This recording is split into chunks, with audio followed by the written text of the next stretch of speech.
ఈరోజు మన ఆశ్రమంలో వీడియో ఏమిటంటే చిన్నం శెట్టి బర్త్డే సందర్భంగా వారి బ్రదర్ చిన్నం శెట్టి సాయి గారు మన ఆశ్రమంలోని వృద్ధులందరికీ అన్నదానం ఏర్పాటు చేయడం జరిగిందండి. హ్యాపీ బర్త్డే అని అందరూ విషెస్ చెప్పండి.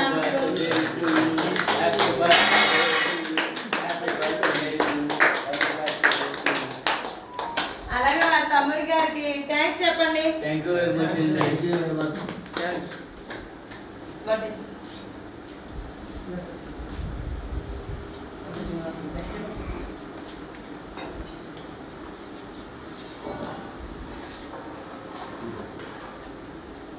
అలాగే ఈ వీడియో చూసిన మా వ్యూవర్స్ అందరూ వీడియోని లైక్ చేయండి, షేర్ చేయండి, సబ్స్క్రైబ్ చేసుకోండి viewers. Thank you so much.